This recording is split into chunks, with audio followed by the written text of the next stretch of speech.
Perdí mi nombre esa noche, no el que está en los documentos, sino el que te permite existir dentro de una sala, el nombre que hace que te miren cuando hablas. Estaba en riesgo una decisión que podía cambiar la vida de personas que no iban a estar allí para defenderse, y reaccionar parecía la opción obvia. Levantar la mano, interrumpir el brindis, exigir que se escuchara lo que yo sabía. No hacerlo fue una elección consciente, y esa elección me costó el único lugar que aún conservaba en ese mundo, la posibilidad de ser considerado algo más que un invitado decorativo. El salón olía a cera caliente y a madera antigua. Las lámparas doradas, colgadas como joyas sobre nuestras cabezas, devolvían una luz suave que hacía que todo pareciera más limpio de lo que era. El sonido de los cubiertos, el cristal chocando, las risas medidas, todo tenía el ritmo de una celebración que no admitía interrupciones. Yo estaba sentado en una silla al borde de la mesa principal, lo suficientemente cerca como para escuchar cada palabra, lo suficientemente lejos como para que nadie esperara nada de mí. La invitación había llegado tarde, con un tono amable que escondía la verdad. No era una cortesía, era un gesto simbólico. Yo era el detalle que completaba la imagen, el hombre al que se incluye para que parezca que todo está en orden. Nadie me preguntó cómo estaba. Nadie se interesó por mi opinión. En un principio pensé que era normal. Luego entendí que no era normal. Era intencional. Lo injusto no fue el desprecio abierto. Lo injusto fue la indiferencia elegante. Las miradas pasaban por encima de mí como si yo fuera parte del mobiliario. Y aún así, yo sabía algo que ellos necesitaban. Algo que no querían escuchar en una noche de orgullo y promesas. El anfitrión impecable en su traje oscuro hablaba de futuro como si el futuro fuera una propiedad privada. Mencionó un proyecto, una inversión, un acuerdo que iba a transformar destinos. La frase cayó en el aire como una moneda, brillante. La gente aplaudió. Yo sentí el cuerpo tensarse porque reconocí el nombre. Reconocí el documento que lo sostenía. Reconocí la mentira escondida bajo la elegancia. Podría haber reaccionado en ese instante. Bastaba con una frase. Eso no es cierto. Bastaba con pedir que se detuvieran. El impulso fue físico, inmediato, como si el cuerpo quisiera levantarse antes de que la mente lo permitiera.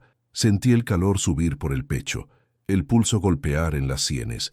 Reaccionar habría sido lo correcto, lo lógico, lo humano, pero también habría sido irreversible, porque hablar allí no era solo corregir un dato, era exponer una estructura completa, era romper el pacto de silencio que sostenía esa mesa, era arruinar la noche y convertirme en el enemigo perfecto, el invitado que incomoda, el que no entiende, el que no sabe estar. Elegí el silencio, no por cobardía, por conciencia del precio.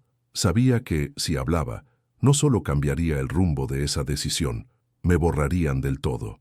Y, aunque ya me estaban ignorando, aún tenía algo, la capacidad de observar sin ser controlado. El costo llegó al instante, como un golpe sin ruido. Sentí cómo mi lugar se encogía, cómo mi voz se alejaba incluso dentro de mí. El silencio exigía esfuerzo. No era vacío, era contención. Era sostener una verdad en la garganta mientras la sala celebraba una mentira. El brindis continuó, las copas sonaron, las palabras siguieron avanzando con esa seguridad que solo tienen los errores cuando nadie los detiene. Y en medio de esa luz dorada, entendí que aquella noche no iba a definirse por lo que dijeron, sino por lo que yo dejé de decir, y el destino, silencioso, empezó a girar. Después de aquella noche, dejé de ser un invitado. Me convertí en un recuerdo reciente, incómodo, fácil de archivar sin explicaciones. La mansión siguió respirando normalidad, los mismos pasillos, las mismas lámparas, el mismo personal moviéndose con precisión silenciosa. Yo regresé un par de veces más, siempre con la sensación de estar entrando a un lugar que ya no me esperaba. Nadie fue hostil, eso habría sido más honesto. En su lugar, encontré sonrisas breves, saludos correctos y una distancia nueva, casi profesional, como si mi presencia hubiera pasado a ser una formalidad que pronto dejaría de ser necesaria. El conflicto se hizo evidente en los pequeños detalles, conversaciones que se detenían cuando me acercaba, decisiones que se anunciaban después de haber sido tomadas, correos que llegaban tarde, cuando ya no había margen para opinar. Yo observaba todo con una claridad que antes no tenía, no porque supiera más, sino porque ya no estaba atrapado en la necesidad de agradar. El silencio me había desplazado, sí, pero también me había liberado de ciertas ilusiones. El costo emocional empezó a acumularse sin prisa. Perdí tiempo, días enteros en los que entendía exactamente hacia dónde se dirigían las cosas, y aún así no intervenía, no por resignación, sino porque intervenir ahora habría sido inútil. Reaccionar en ese punto solo serviría para que dijeran que yo aparecía tarde, que hablaba cuando el plan ya estaba en marcha. El error no era nuevo. Lo nuevo era que ya no necesitaban fingir que querían oírlo. El silencio exigía un esfuerzo constante. No era quedarse quieto, era elegir una y otra vez, no cruzar una línea que ya no existía para mí.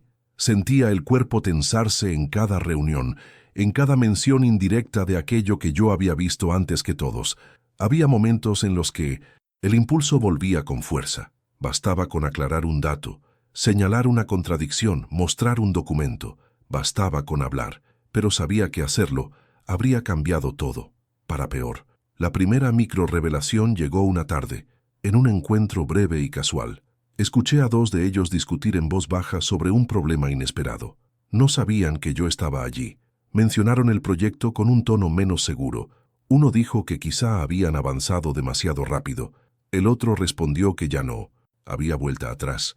En ese intercambio entendí algo esencial. No me habían ignorado por error. Me habían ignorado porque escucharme habría significado detenerse. Ese día comprendí que mi silencio no había sido interpretado como prudencia, sino como ausencia definitiva. Y paradójicamente, esa ausencia les daba permiso para seguir equivocándose sin testigos incómodos. El mundo empezaba a revelarse, no porque yo hablara, sino porque nadie sentía la presión de ser corregido. Volví a casa con una sensación extraña. No era rabia, tampoco alivio. Era la certeza de que algo se estaba moviendo sin control y que yo ya no formaba parte del mecanismo que podía frenarlo. El silencio me había quitado pertenencia, sí, pero también me había colocado en una posición peligrosa, la de ver con claridad lo que otros solo empezarían a notar cuando el daño fuera visible. No reaccioné, y al no hacerlo, confirmé que el destino ya no dependía de una voz levantada a tiempo, sino de cuánto estaban dispuestos a perder antes de admitir que nunca quisieron escuchar. El cambio real ocurrió cuando dejaron de disimular. No fue un anuncio ni una confesión, fue una actitud. Empezaron a hablar con menos cuidado, como quien cree que ya no hay nadie escuchando de verdad. Las reuniones se volvieron más largas y menos claras. Las decisiones se tomaban por cansancio, no por convicción. Yo seguía presente, sentado siempre en los márgenes, observando cómo el proyecto avanzaba con una inercia peligrosa. Nadie me pedía opinión, nadie la evitaba explícitamente. Simplemente habían aprendido a no considerarla. El conflicto silencioso se hizo más nítido entonces. No se trataba de un error puntual, sino de una cadena de pequeñas concesiones. Cada una parecía razonable por separado. Juntas formaban un camino sin retorno. Yo reconocía cada paso. Los había visto antes. Los había advertido en otros contextos y sabía exactamente en qué punto todo empezaría a romperse. Reaccionar en ese momento habría sido tentador.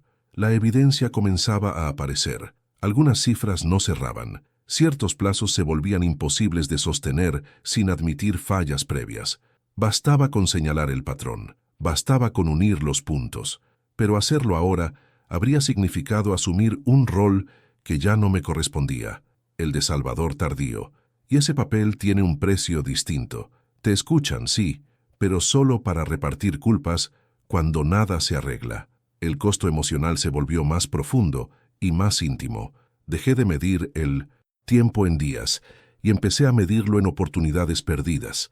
Cada decisión que avanzaba sin corrección me quitaba algo: dignidad profesional, sentido de pertenencia, la posibilidad de sentir que mi experiencia servía para algo más que confirmar lo inevitable. El silencio ya no era solo contención, era desgaste.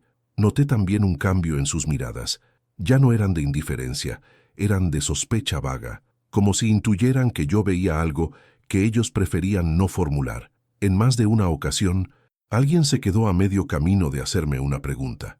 El silencio se estiraba entre nosotros, luego desviaban la mirada.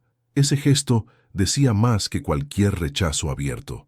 La microvirada llegó una noche, cuando uno de ellos, con exceso de confianza, habló de ajustes inevitables y costos asumibles. Reconocí esas palabras. Son las que se usan cuando el error ya existe, pero aún se intenta maquillar. En ese instante entendí que el relato había cambiado. Ya no hablaban de éxito, sino de control del daño. Y nadie quería ser el primero en decirlo en voz alta. Mi silencio en ese punto ya no protegía nada. Permitía que el mundo se mostrara tal como era. Un grupo de personas avanzando sin escuchar, porque detenerse implicaba admitir que se habían equivocado desde el inicio. Intervenir ahora habría sido inútil, no porque no me creyeran, sino porque creerme los obligaría a enfrentarse a algo que no estaban preparados para aceptar. Salí de esa reunión con una claridad incómoda.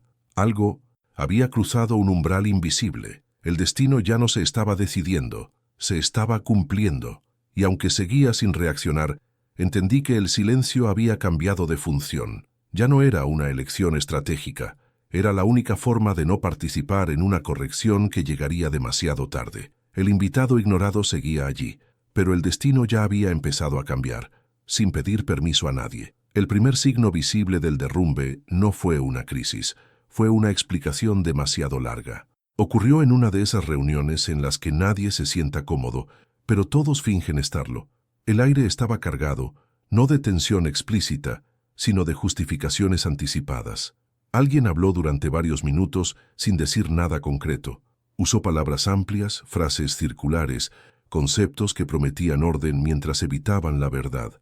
Yo escuchaba con atención, sabiendo que esa forma de hablar aparece cuando el error ya no puede ocultarse, pero todavía se intenta domesticar. El conflicto, silencioso, alcanzó un punto nuevo. Ya no se trataba de decisiones mal tomadas, sino de responsabilidades desplazadas. Nadie era culpable, todos eran víctimas de circunstancias. El proyecto, aquel que había sido celebrado con copas alzadas, ahora se describía como algo que nadie pudo prever del todo. Yo sabía que eso no era cierto, sabía exactamente cuándo se pudo prever, sabía dónde había estado sentado esa noche. El costo emocional se volvió físico. Empecé a sentir el cansancio en los hombros, en la espalda, en la forma en que respiraba al entrar a esas salas. Guardar silencio ya no era solo un esfuerzo mental, era una carga que el cuerpo reconocía antes que la razón. Cada explicación falsa, cada excusa elegante, me quitaba algo más. La ilusión de que, si esperaba lo suficiente, alguien admitiría lo evidente. Reaccionar en ese punto habría sido tentador. El terreno parecía preparado. Las dudas empezaban a circular. Algunas miradas buscaban apoyo.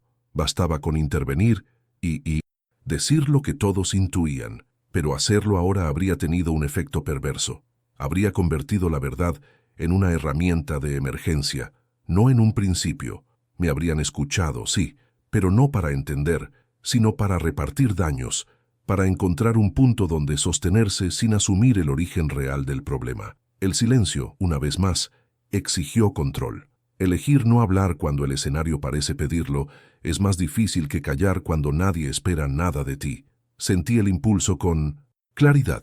La frase estaba lista, el argumento también, pero entendí que intervenir ahora me colocaría en el centro de una narrativa que no había creado y que no podría corregir del todo.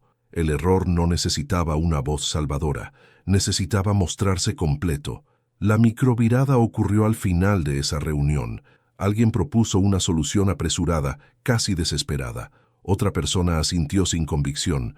Las firmas llegaron rápido, como si la velocidad pudiera compensar la falta de certeza. En ese gesto, supe que se había cerrado la última salida limpia. El daño dejó de ser una posibilidad futura. Se convirtió en una consecuencia en marcha. Nadie me miró, nadie me pidió confirmación, y sin embargo, sentí que algo se acomodaba de forma definitiva. El mundo empezaba a revelarse no por un estallido, sino por acumulación, por cansancio, por negación sostenida. Salí de allí con una certeza pesada. El destino ya no podía cambiarse con una intervención tardía. El silencio Había permitido que todo avanzara hasta ese punto, y aunque el precio había sido alto, hablar ahora solo habría servido para suavizar culpas ajenas, no para alterar el desenlace. El invitado ignorado seguía observando, y lo que estaba por ocurrir ya no dependía de una voz que nadie quiso escuchar cuando todavía importaba. El final no llegó con un golpe seco, llegó como llegan las cosas que se ignoran demasiado tiempo, sin ceremonia. No hubo una reunión definitiva ni un anuncio claro. El proyecto empezó a desarmarse por los bordes, como una tela vieja que cede hilo por hilo. Socios que pedían revisiones, plazos que se extendían sin nuevas fechas, decisiones que se reevaluaban hasta perder sentido. La palabra fracaso no apareció en ningún documento, pero estaba presente en cada gesto cansado, en cada mirada que evitaba sostenerse. Yo seguía allí, caminando por los mismos pasillos, escuchando las mismas voces, ahora más bajas, más medidas. Por primera vez, algunos comenzaron a mirarme de otra manera, no con respeto, con sospecha tardía, como si intentaran reconstruir el momento exacto en que dejaron de escucharme. Esa búsqueda llegó tarde. La verdad ya no necesitaba mi intervención para ser evidente. La pérdida se volvió clara entonces. No fue solo el lugar que nunca recuperé, ni el tiempo que se fue sin retorno. Fue algo más difícil de nombrar. La certeza de haber estado presente cuando aún se podía evitar todo. Perdí la posibilidad de corregir sin costo, de ser parte de una solución limpia.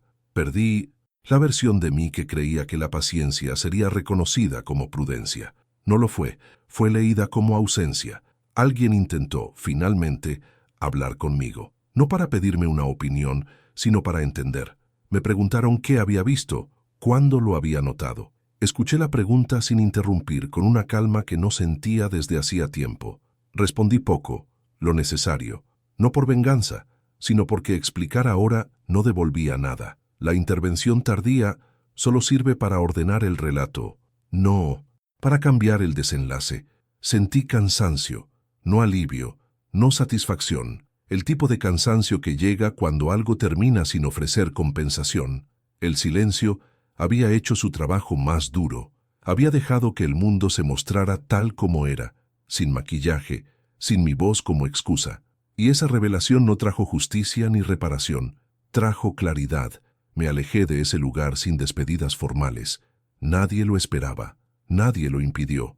Mientras cruzaba la puerta, entendí que el destino no había cambiado por una gran acción, sino por una serie de omisiones aceptadas.